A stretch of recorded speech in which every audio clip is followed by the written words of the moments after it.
Okay, introducing po ang ating makabagong toilet bowl nowadays. Yan, napaka-high-tech na po. May ilaw pa at sensor type pa siya. Ayan.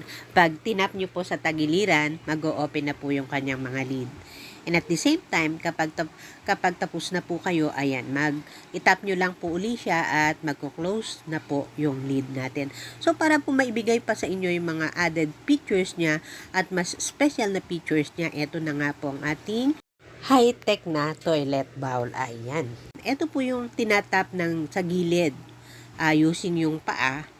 At ito naman po yung isang sensor, yung red na yan, kapag po nakaupo na tayo sa inidoro. And for the sake po ng demonstration, ayan, inilagay po yung ang kamay para po ma-sense na parang may nakaupo para maipakita po namin sa inyo yung mga features niya.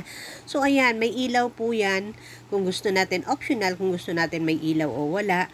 And then, gamit po yung remote control na provided para sa automatic na operation ng ating inidoro. Ayan, ipapakita po natin yung paglabas ng bidet. Let's say, tapos na kayong gumamit ng CR at magwawash na kayo.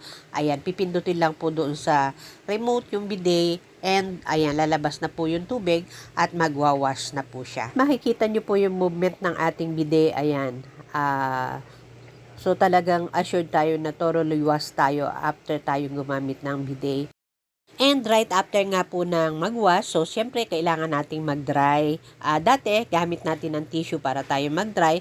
Pero dito po sa ating high-tech na toilet bowl, ayan, through remote, i-open po natin yung pinaka-blower niya, in which pwede nating iset yung temperature kung mainit o medyo malamig lang o fair enough lang po yung init ng hangin na magboblo doon sa ating behind nga po.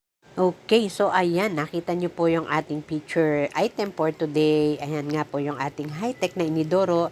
And possible nga po yan through the use nga po ng remote. Ayan, makikita nyo sa remote yung feature at label ng mga function ng ating inidoro na pipindutin nyo while using nga po during sa pag-CCR natin. So, ayan, pwede nyo po itong ma-order online. So, ingat lang din po, paki-check bago nyo tanggapin yung item kasi baka may damage. Ayun.